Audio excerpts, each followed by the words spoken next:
All right, so I want to move into our next discussion. Our panelists will be Dr. Lakisha Brinson, Director of Instructional Technology and Library Services from Metro National Public Schools. Also, Valerie Matthews, who's assistant. I don't see Valerie on yet, but I'm assuming she's joining. Assistant Superintendent of Virtual Learning and Logistics from Shelby County Schools. And then Laicee Hatfield, who's the principal of the virtual secondary schools in Knox County Schools, Tennessee. So this is an exciting 3 separate viewpoints that we should be able to have today. Doug, if you can text me, let me know why I'm not seeing Valerie. Maybe my screen's not large enough. Is Valerie on? Okay, I don't see Valerie, but we're going to get going here. And Laicee, you're on, but you're muted and you're not sharing screen, which is okay not to share video. But okay, now you're unmuted. Hi, Laicee. Hi. Sorry, I'm trying to get my video showing. You need just a second. I'll be ready. All right. Okay, so let's get started here. So this really is a conversation about, lessons learned. So I want to start out with, sort of a little question about, kind of the model, like we just went over a little while ago. There's 8 models now, and none of them are normal. And the stress that has created, and kind of from a model perspective, what you see the future really being. And I'm going to call on you first, Lakisha, if you'll be so kind. Yeah, so currently I will share, I feel that different schools, as you said, 8 models are exploring and trying to find best fit on which model is working best for their school, their county. I honestly believe that we're just going to see continuous over the next few years, schools still trying to figure out the magic mix, right? Some schools will continue, I believe, with hybrid, even well past pandemic. Some will, I believe personally, we'll see more of a shift towards even virtual learning and what that looks like for even our littles. I know historically virtual school has usually been more middle high schools, but I do feel like parents are viewing that more as an option for their students. And of course, blended learning, I think, is just going to be a way of the future, but an integrated way, not seen as a set aside, like now we have to call out blended learning, when in essence it is just best practices with technology integration, right? So I think in time we'll see that it's just the norm, and the shift is going to be finding what works for every student at every school.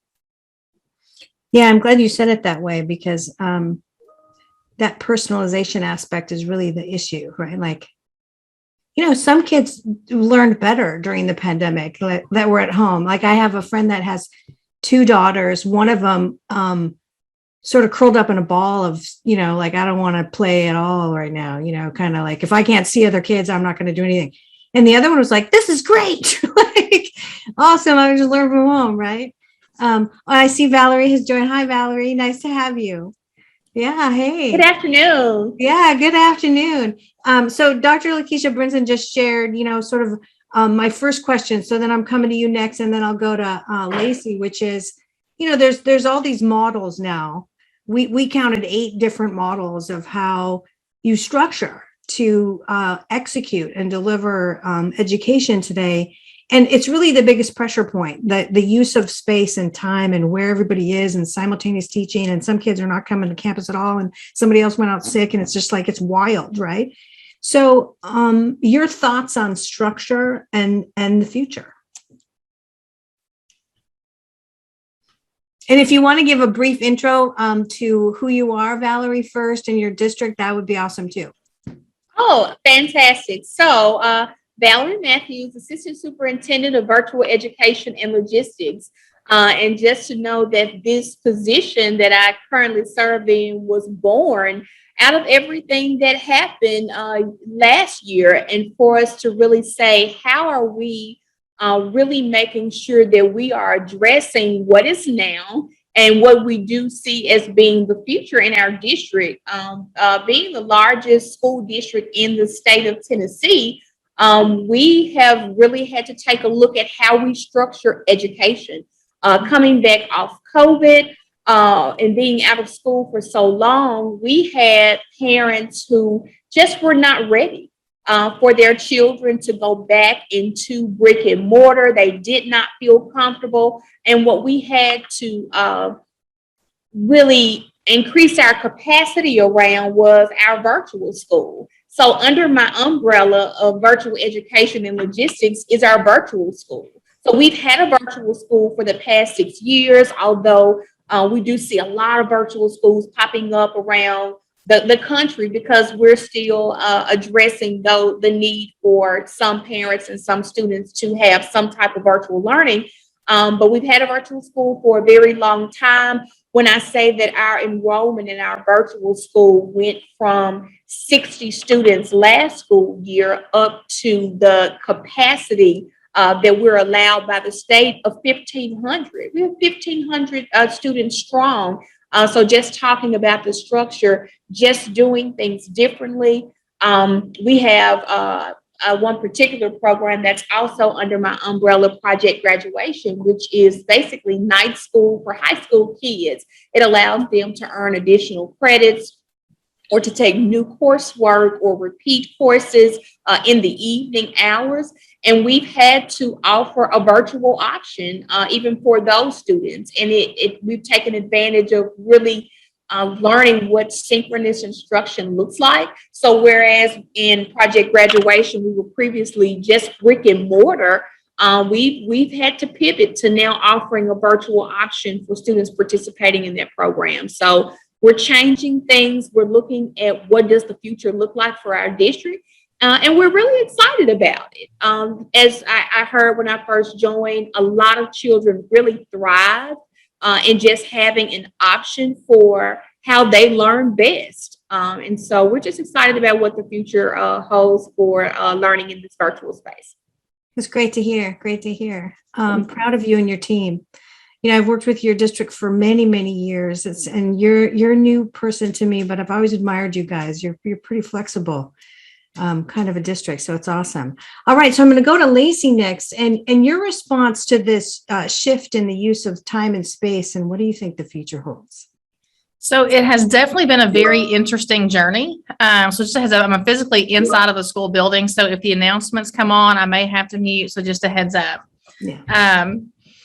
So it's very innovative, and I think it has to be. And I think we're finally at a point where the education system is catching up in technology in a lot of different places that I think we really have fallen behind just because I think it's been inside of our comfort zone.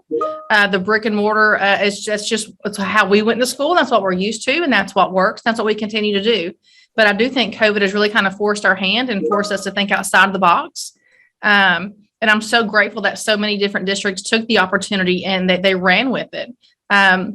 We were very fortunate that Knox County Schools did as well. So this is our very first year having our virtual school. We had one last year, but for it to be officially recognized at the state level, this is our first year. And that being said, I've been here 4 weeks. So we had a little bit of a transition in. So I'm learning just as much right now as our teachers are. The teachers are super excited to be on this journey. And a lot of our teachers that came in, they were rock stars in the classroom and they were looking for the next challenge. And like they wanted to get on this and they want to be on the ground level of building this up. But I definitely think the future of virtual learning is here. But what I'm learning also is that the students aren't here just for COVID reasons. And a lot of the students that do need virtual learning have some form of trauma. And what that entails. So we're really looking at ACEs training for our teachers and for our students. But our model here is also very unique. And I love the models that you shared. We don't have an entire building to house all of our teachers in where they can have their own space that's soundproof where they can teach. So we have asynchronous and synchronous days. So our teachers teach in their home setting. And then we have an asynchronous day where the grade levels come in once a week, and we do PIT team meetings. We discuss student successes, who needs additional support, and making sure that students aren't falling through the crack. I think what scares me the most is like when you're in a physical school setting, students may go all day and not speak to anybody, right? And they can fall through the crack. Yeah. But when you get into a virtual school, that crack widens. And I mean, there's a more of a chance for a student to go unnoticed. So we really have to be very strategic and building those relationships and getting to know our students. That's what we focus on our asynchronous day. Yeah. And I like that you mentioned that because, you know, we think about during the pandemic, we've gotten a chance to think a lot about our own humanity, which is where I'm going to go next with a set of questions for all of you. And we find that we could have been more human in some instances, but we were locked into a structure where, kids fell through the cracks, nobody talked to them at all, or maybe one was being bullied, so now they love online learning. They don't want to go back to school. So you got a chance to think about how the human intersection really works. And at the same time, the second thing happened, which I'm going to have all of you guys address, you know, the lean into our humanity, because we can lean on technology, but also every student had to have agency, right? That's a gift of the pandemic, because suddenly they had to be in charge of themselves and get themselves in front of the camera, or, you know, run their own schedule and find themselves, you know, they don't just wait for the bell to ring and go to the next class anymore. It's a different world. And so that realization that you can be in charge of your own destiny and getting there and being there, whether it's online or it's physical, is actually big.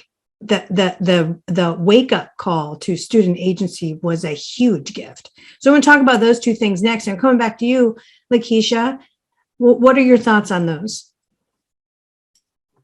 Yeah, so I'll refer back to our district, and our district grounds ourselves in every student known, right? So that is student agency at its finest. One of the things I know that we discovered, our educators discovered, is that, I mean, we know that kids are resilient, right? I dare say that our educators had a harder time in some aspects of the shift than our students, right? Our students are flexible, right? You say, okay, we're not going to school, but you have to be online. Okay, let's figure this out and get online. We saw that our students were able to persevere more. They started thinking about their own schedules and how to be there. But some of the things our teachers had to kind of, and struggle is probably not the right word, but had to try to rationalize out, is that with that agency, we were walking into their homes, right? So in my home, I do things different than a school setting, right? So how were we really, agency is a big word. It means I'm really owning the learning. But because I was going into their setting, some of the stuff I did shifted or needed to shift. And I don't think we are at that point yet of understanding that shifts have to occur even from the educator level, right? So one of the things I would say is that with agency, I think that has exposed some work that we need to do in terms of allowing different approaches, different models, just really finding the best fit for our students. Yeah, I agree with you. Yeah, actually, we all went into everybody else's home. Like even national television, there's like some guy in his den, you know, it's like on national TV, you know, some dog runs across the background. It made us feel more together. And at the same time, was a little shocking because, you know, it took away something, you know, I don't know. Structure and power sometimes, like we're used to being in control. In my classroom, these are the rules. You don't have a hoodie. You don't do that. And we had to really think through what is a structure when I'm in someone else's space who have very different circumstances. At school, sometimes we can structure the way things are. And although we still have our kids with, my colleague just said, a lot of trauma, but in schools, we can kind of put our hands around those students and really provide them what they need. But when they're at home, it's their territory. And we're taxed with trying to figure out how to allow that agency for 30 kids without touching them, right? And that's, I know, the beauty of virtual schooling, and I'm sure my colleagues have tips on how to make that, come to life. Good comments. All right, Valerie, what are your thoughts on this area? So I'd like to just kind of hang out around the comment that Lakisha made about how it really revealed or exposed the work that we needed to do as educators. We had to really quickly pivot on things that we were like really hard and fast around. Like we wear school uniforms, but I'm in your house. So how can I come into your house and tell you what you can wear in your house? So we started off with school uniforms and then had to make a shift. We started off with saying, okay, cameras have to be on, eyes at 12 and 2, so that we know that you're with us. We want to feel connected with you. And while our intentions were so pure in that, we want to make sure you're awake. We want to make sure you're engaged. We want to make sure that you're here. We want to see you. We want to check on you. We want to know that you are okay. We had great intentions, but we also had children who were perhaps trying to hide what their homes look like, or the fact that my house is not large enough for myself and my 4 other siblings to all be in a separate room where we can all talk and engage and answer questions without being confused because there's just so much chatter. There's 4 of us in the living room all trying to be in 4 different classes at the same time. And so that was really the biggest part of how do we talking about owning learning. Wow, well, wait a minute, we have to step back and we really have to think about how we're doing some things here. And just when Lakisha also spoke about just the control. This is my classroom, and this is how we do things, and this is how we keep children safe each and every day. We make sure that they have lunch. We make sure that they have a safe place to come to every day, and just losing so much of that control and students not being able to always be in control of it for themselves. It was just a very interesting place that, again, exposed some work that we needed to do as educators, and some things that we needed to learn, and then some lessons that we've actually brought back into the in-person space this year about how we just need to do a better job in this work, and just being fully transparent about how we own learning and how we allow parents and students to own learning as well. Yeah, really good comments. And early on, we learned that, like, if you have multiple kids at home, Wi-Fi crashes, you can't even execute the same way. And then they're all multiple grades. So now what do you do? A lot of lessons learned there. Thank you for those comments. Okay, so over to you, Laicee. What are your comments in this area?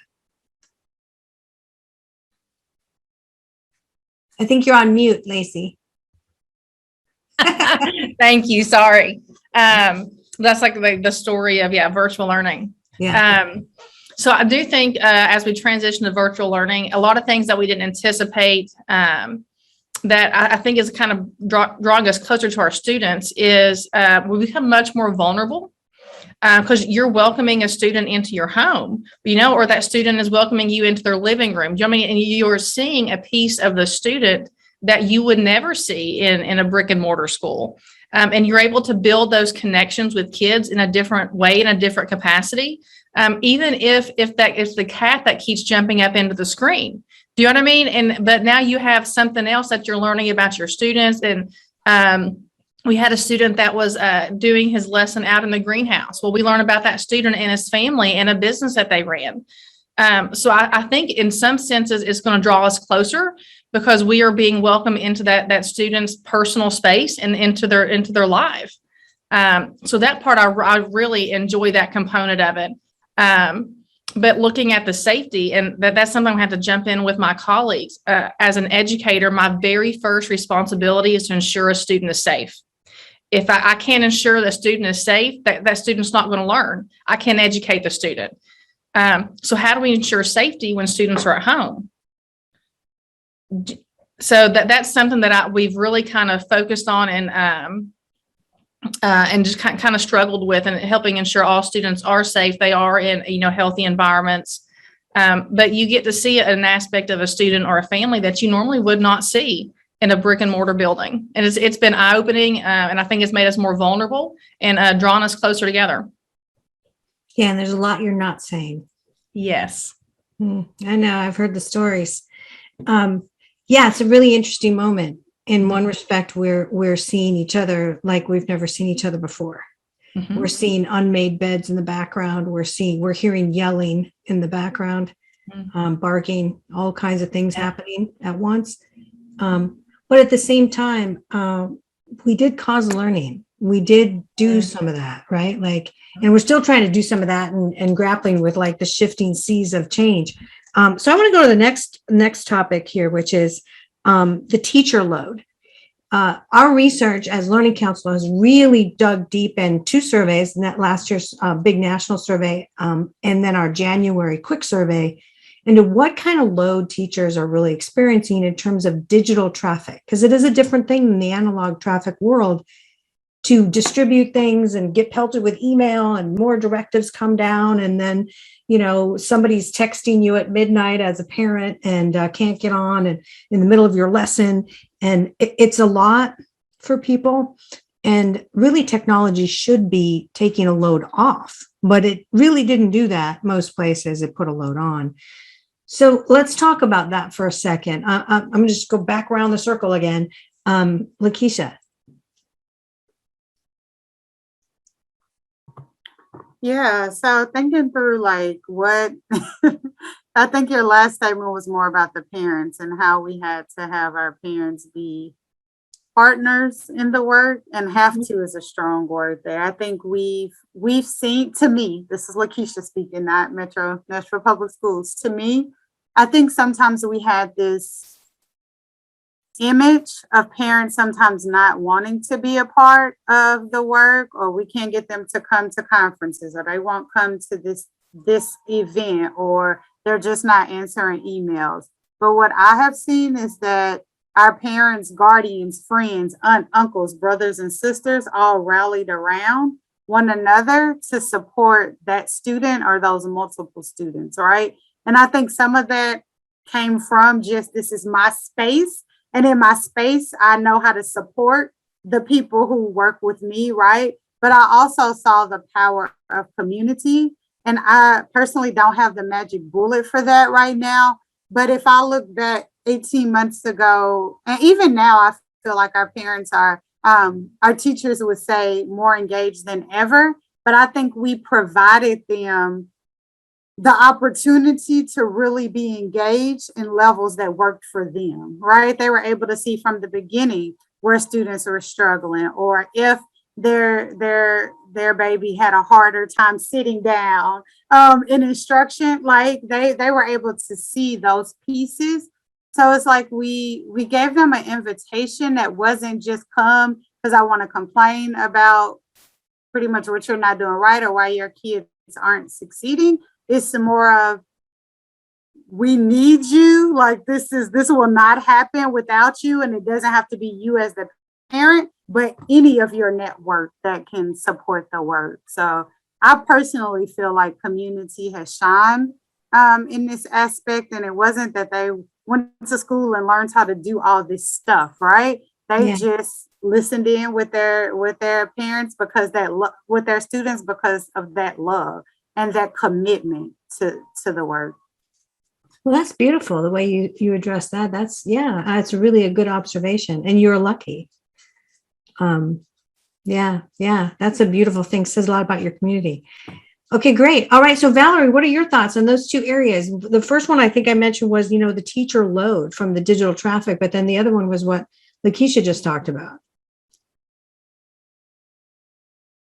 So just to clarify, to make sure that I am on point, when you say the teacher load, clarify for me what it is that I'm speaking to there. I want to be on point. Well, we had done a survey in January asking teachers how much time they spent in non-teaching digital activity, digital distribution of materials, getting pelted by email questions, pelted by chat questions, text questions from parents, or otherwise digital traffic that isn't the actual action of teaching and learning. including the redistribution of remedial materials or extra materials, right, in order to try to personalize, is way more than most executives recognize when they move to digital. Because it's not the same as analog. You just handed out worksheets and put up on the board, study this chapter tonight, there's a quiz tomorrow, right? And then the kids march in the next day and throw everything on your desk, right? In the digital world, it's a lot of work and it's not usually looked at for the amount of time it takes. So that's what I meant by that part. So to that, I'll say that I think that was a place where our central office team had sleepless nights in order for our teachers to rest. We understood that it would be such a huge shift for teachers even going into virtual learning, because when we were in the brick and mortar space, we knew we had teachers who struggled with checking their email. So imagine trying to share your screen or come off mute. So we knew that those would be challenges for a lot of our teachers, and it just honestly, it was. But again, that's where the sleepless nights for our central office team really came into play. And so we made sure that we took as much off of teachers as we could. Like I said, my whole position, my whole department was created to respond to what happened last year. So if it was troubleshooting with a parent and a student and a grandmother or an aunt on how to repair a device, or having a place to bring a device to, or making sure that we had digital content in place so teachers didn't have to figure out, how do I take this worksheet and get it inside of my computer? So we spent a lot of time building out a lot of that for teachers. And so I think it made the transition much easier. It made their load much lighter because they were already dealing with just the shift of, I'm not in my classroom with either my 5 tables with 4 chairs at each table, or my 5 rows with 7, desks at each row. We really did that for them. And I know that that's not always the best practice, because you want teachers to learn how to do those things for themselves. But we were just in a position where we had to quickly respond and make a decision to do what was going to be best for students at that moment. And so let me give you digital content. Let me give you a step sheet with screenshots on how to utilize Teams and how to share assignments and how to get students to turn with those back in. We'll show teachers. We did the work. We showed and had sessions with students on, this is how you turn in an assignment, allowing the teacher to be an audience member so they didn't have to try to teach students something that they really did not know how to do. And so it also gave them cover. So I think just like Lakisha spoke about, it was a time for the community to shine, and definitely Memphis and Shelby County came forward and they did that, but it was time for our central office team to shine. And I think we did a great job with that. Yeah, that's awesome. What a great story. And good on you for doing all that. Good. Okay. So Laicee, your comments, those 2 things. So I guess looking at teacher workload, I think it did put a lot on teachers. You almost have teachers that are reverting back to first year teaching, just because there's different strategies and different things that they have to employ that they've never had to use before. So looking at the research, it tells you if you really want to be successful in an online learning environment with your students, then you have to have an engaging lesson. And of course, that's common sense, because that's what you see in a brick and mortar school. But when you go down to like really define what the word engaging means in a virtual setting, that student has to be interactive with either the teacher, other students, or the content. So it can't just be, hey, I'm going to put it out there. I hope you pick it up. Students are comfy in their living rooms. So we really have to have that engaging component.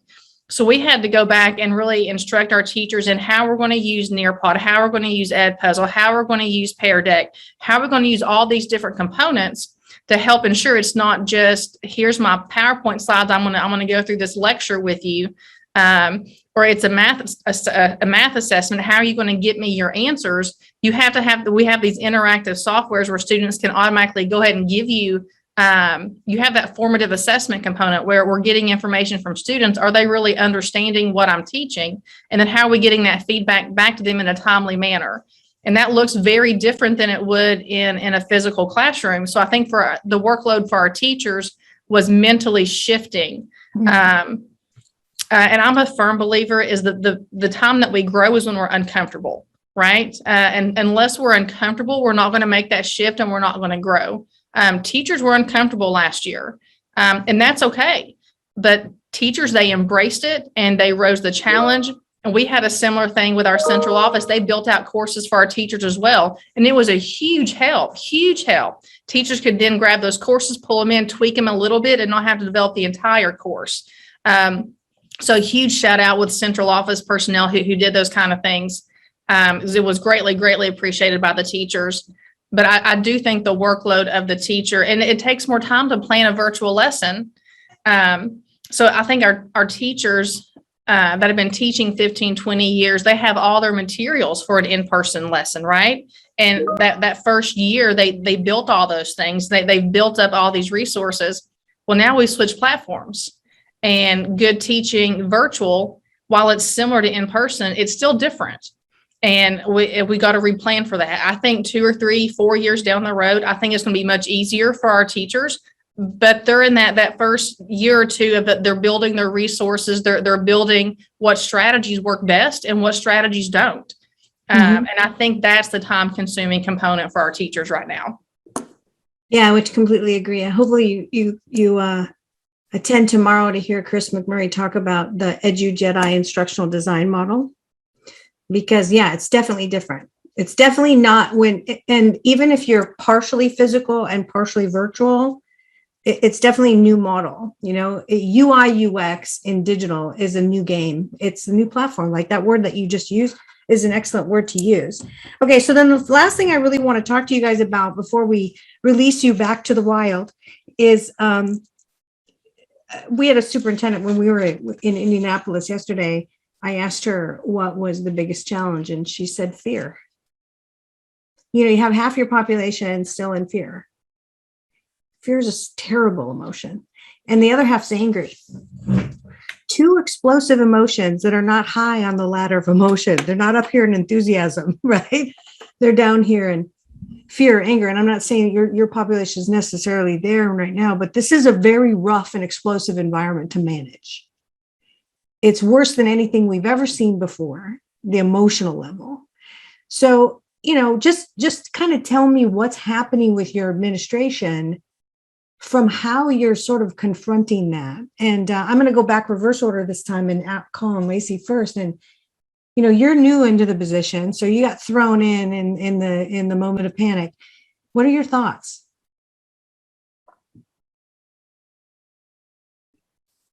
So I think the first thing you'd ask is, what is the biggest challenge? And I know it was discussed about fear and those things. So our biggest challenge in our school right now, I can't say it's fear or anger. Our parents want to be here. Our parents want their child in a virtual setting and not in a physical brick and mortar. So they're almost relieved. So we don't have a lot of that fear. At least, or anger, at least it's not geared towards us. But I think the biggest challenge that we are facing is building relationships with kids. That is a pivotal component in education, whether you are physically in front of kids or you are virtual. So how are we taking advantage of having these meetings? Like when students, they don't turn their cameras on, or you have these different components. How are we going out of our way to build relationships with kids? So one thing that we are looking at, and we're going to start pushing out, is clubs. I mean, we are a school. Why do we not have a beta club? Why do we not have a National Junior Honor Society? Why don't we have a yearbook club? Why don't we have an art club and all these different components? And our counselor, she's phenomenal. She has a lunch bunch where kids that just enjoy that social interaction, they jump in and they hang out during lunch in a Teams Zoom type platform, and they eat lunch. And that's just a time for them to socially get together, but really build that relationship and still have that social aspect component with our kids. I think that is what I am foreseeing as one of our biggest challenges. Yeah, That's I'm not sure if I interesting. answered the question. I feel like I kind of That went was, in a no, that was direction with awesome. That was awesome. I'm imagining lunch on Zoom and like, okay. Interesting. Okay, great. All right. So I'm going to Valerie next, and the same thing, the managing of the emotion that we're presented with as administrators is, I'm hearing really tough. What are your thoughts? So we have had a strong SEL program for many years now. So much. I used to be the director of alternative education, and the program has really worked to support our students and our families and our teachers so well that it almost put me out of business. But I couldn't think of a better way to be put out of business when it means that we're not seeing as many students coming through. I mean, like a steep decline in the number of students coming through our alternative schools. So it was the best being put out of business that I've ever experienced in life, right?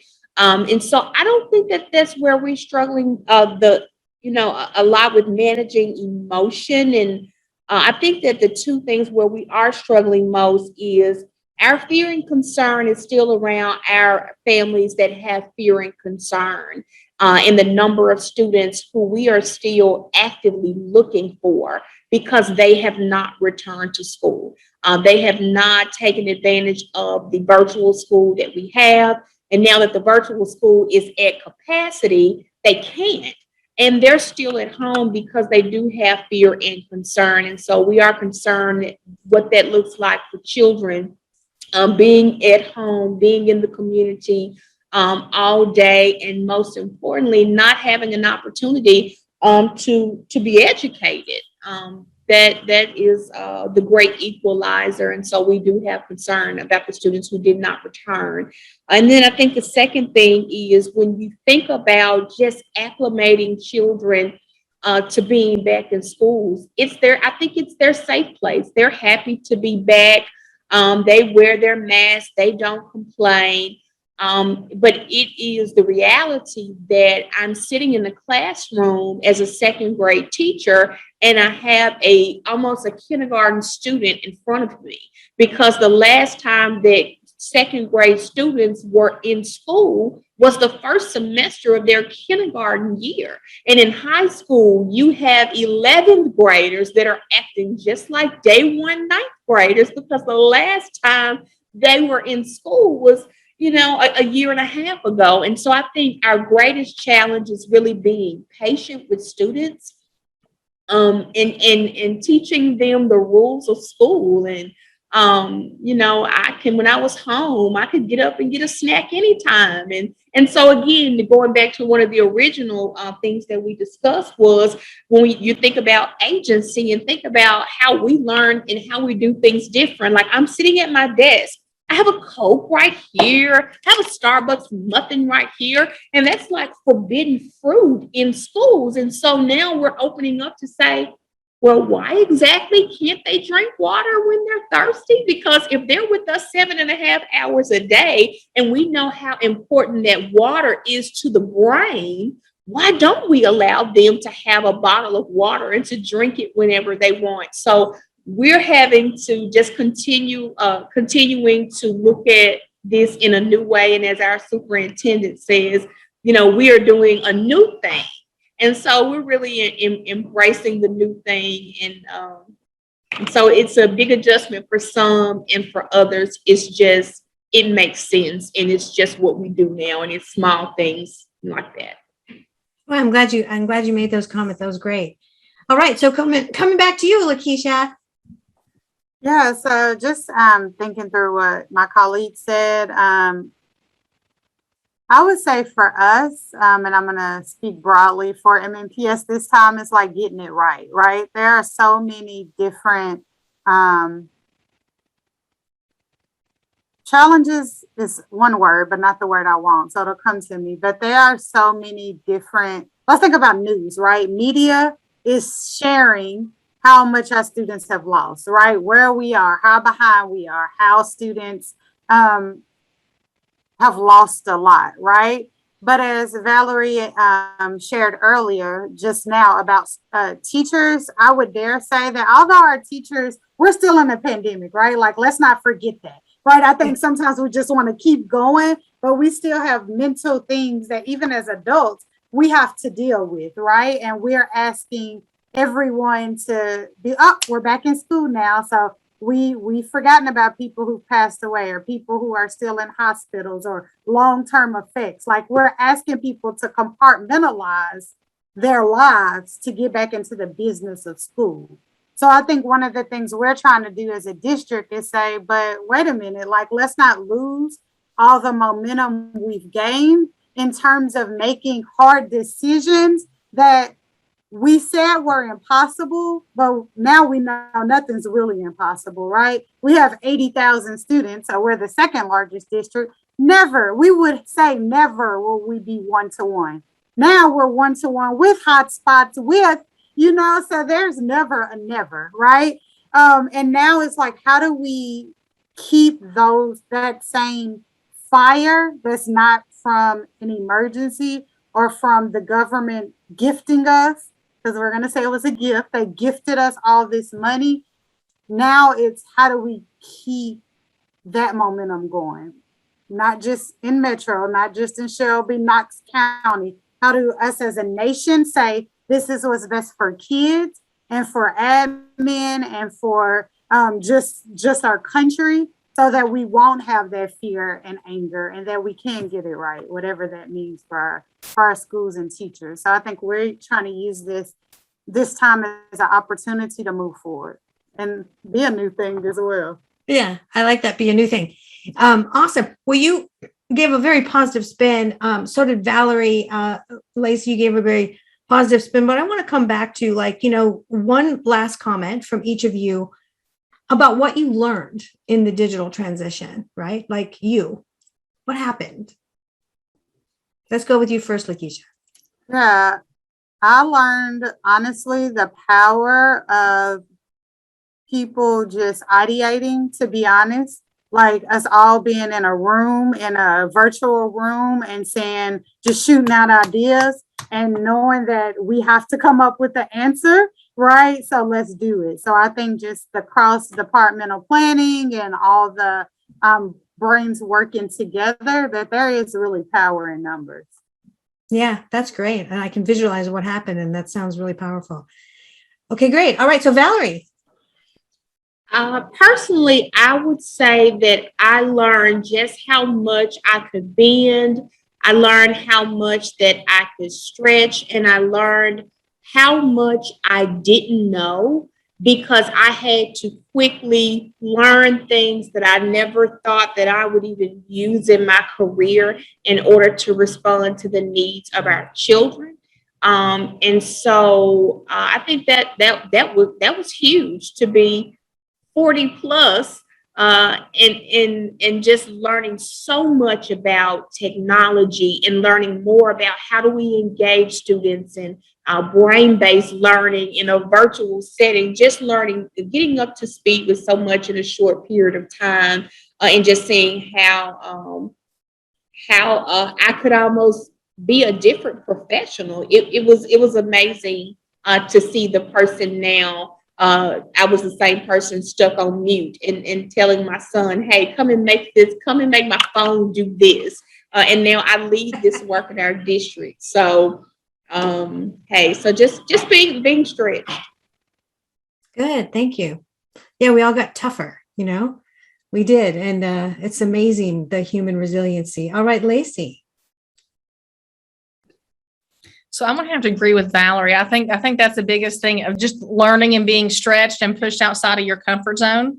It's being comfortably uncomfortable. And that's when we learn, and that's when we grow. And until we're uncomfortable, and virtual, this is uncomfortable. This is not something that we've done before. This is not, outside of or pre-COVID, this is not something we've experienced. At least not here in my district. We've not had any virtual learning. But yeah, learning all the different ways that I can now support teachers and support students, and it looks very different than it did previously. So I have to agree with Valerie. I have learned a lot. And I'm Yeah. still learning. And that's what I love about it. Yeah. Yeah. It's not normal, and it probably never will be normal again. And we're still And that's adjusting. okay. Yeah, it's okay. And then, and we've learned to love a lot more, everyone, everywhere. So this is awesome. I thank you all for participating with us today. And I can't wait to get this out to our whole national audience, which grew phenomenally during the pandemic. People started to look at Learning Council, to have this come together. And so happy to have, all of Tennessee kind of share out with us today. So thank you. Thank you all. Dr. Brinson, thank you and your team for sharing earlier today. And Valerie, I think we met one time before, but I can't remember where. But anyway, so good to see you. So proud of you and your whole team. Pass it along. And Laicee, you pioneer you. Keep it up. Thank you for being with us.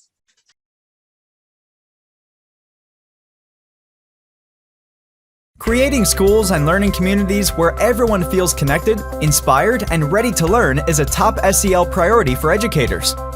Foster social-emotional learning in the classroom and achieve learning readiness and growth this year with D2L Brightspace.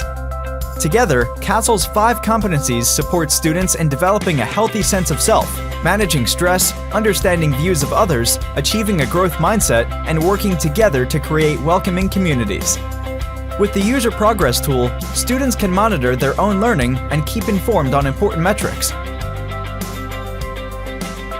Using a daily checklist or feelings inventory to identify sources of stress, Brightspace can help students effectively manage their emotions, thoughts, and behaviors. Self-assessments allow students to identify their own needs and gain insight and feedback from their choices. Task lists can also help students assess the time and resources needed to overcome potential challenges in learning. Best of all, these activities can easily be aligned and tracked against standards. Portfolio is a great tool to foster a growth mindset and help students recognize their emotions, thoughts, strengths, and challenges. Students reflect on learning, identify struggles and strengths, and then anticipate future problems. Portfolio also has a Learn at Home mode that enables families, students, and teachers to connect in creative ways with either a school device or one of their own. The ability to make responsible choices about personal behavior and social interactions is a crucial aspect of social-emotional learning. Discussions can be used to collaboratively set expectations for behavior and behavioral outcomes, either one-on-one with the teacher or moderated in cohorts. Interactivity is the heart of Brightspace, with many options for students to establish and maintain positive relationships. The activity feed encourages and enables effective communication in and out of the classroom. Students can easily find new content and can engage in course-centric discussions, which makes learning more reflective, collaborative, and relevant. Moderated discussions via a dedicated virtual classroom help teachers and students define boundaries, focus on critical interactions, identify feelings that are attached to social behaviors, and offer conscientious feedback on the emotional reactions of others. Integrations with Zoom, MS Teams, and Google Meet can also facilitate this live relationship skill building. Whether it is in groups, discussions, activity feed, or video tools in Brightspace, students have the opportunity to develop a sense of social awareness, practice understanding different perspectives and backgrounds, and learn lifelong lessons of empathy with others. Your classroom, school, community, and LMS should work together to create a cohesive and inviting environment for students. Book a demo today to find out how Brightspace can help your district become more resilient and support social-emotional learning for every learner.